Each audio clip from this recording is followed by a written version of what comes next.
नमस्कार, मु कवयित्री गीता षडंगी। आम भाषा ओडिया भाषा आमर एक जीवंत भाषा।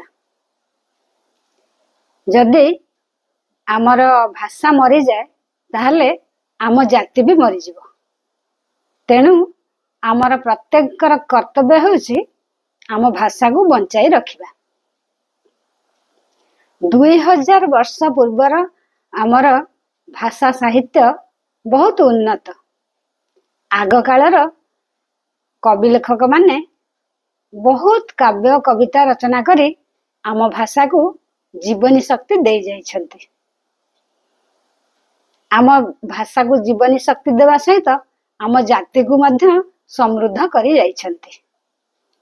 सेहिथि पई तो आम भाषा आज शास्त्रीय मान्यता पाइछि। तेणु आम भाषा को वर्तमान बंचाई रखिबा होछि आमर दायित्व। आमर से पूर्वसूरी कवि मानक भितरु आज जने कवि अछन्ति आमर एई कवि प्रणाम रे। सेई कवि विषय रे आज आलोचना करिबा।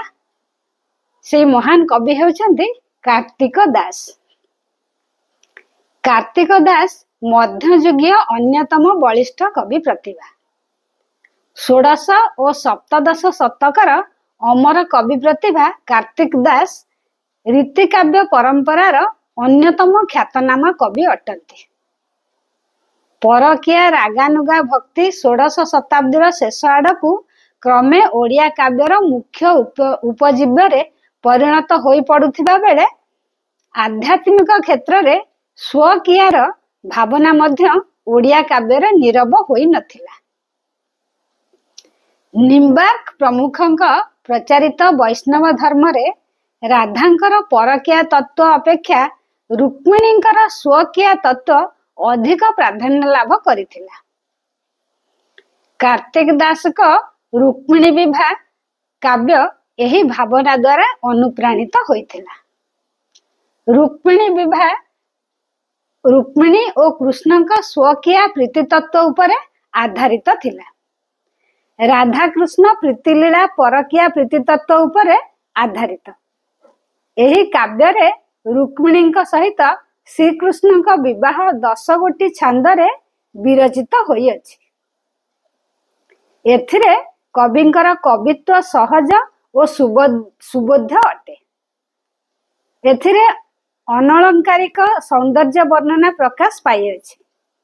नायिका रुक्मिणी रूप वर्णना करी कवि लिखिछन्ति कुटिल कुंतल नील कबरी भार तहिकी समान काहे हेब मयूर भ्रमर विलाप करे विपिने जाई चामरी चामर अधो भागे लुचाई। पुनश्च कवि लिखिछन्ति कमल मुद्रित निशा कालेश होए रुक्मिणी मुखमंडल सर्वदा सोहे अलका बेढ़ीण मुख दिशई शोभा तहिकी उपमा किस देबा की अबा संपूर्ण चंद्रमा मुख कलंक काढ़ी जेबेता गढ़ंता बिही मंडल बेढ़ी सेकाले चंद्रमंडल हेब उपमा सहजे रुक्मिणी मुख लावण्य समा।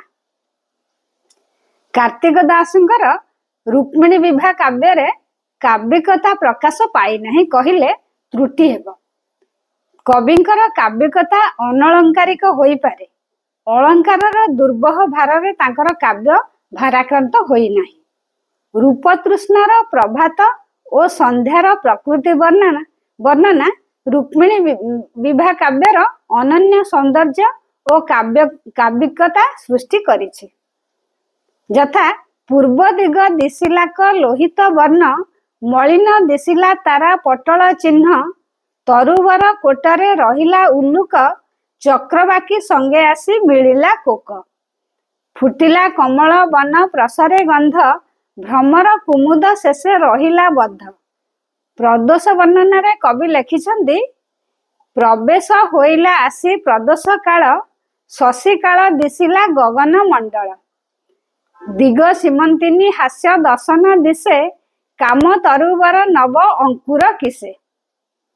कार्तिक दास प्राक रीतिकालीन अमलिन प्रतिभा। रुक्मिणी विवाह नवानुराग प्रभृति तांकर काव्य सृष्टि अटे। रुक्मिणी विवाह एक प्रीतितत्वर काव्य अटे। एथिरे स्वकीय नायिका रुक्मिणी और श्रीकृष्णंकर विवाह अति चमत्कार भाव वर्णित होइअछि। यह व्यतीत कविंकर काव्यिकता, आलंकारिकता और वर्णना पाटवता को एथिरु लक्ष्य करा जाए। नवानुराग काव्य तांकर अन्यतम सृष्टि अटे, किंतु यह अप्रकाशित अटे। रुक्मिणी विवाह काव्यर यशस्वी स्रष्टा कार्तिक दास को मोर भक्तिपूत प्रणाम। वंदे उत्कल जननी। जय श्री जगन्नाथ।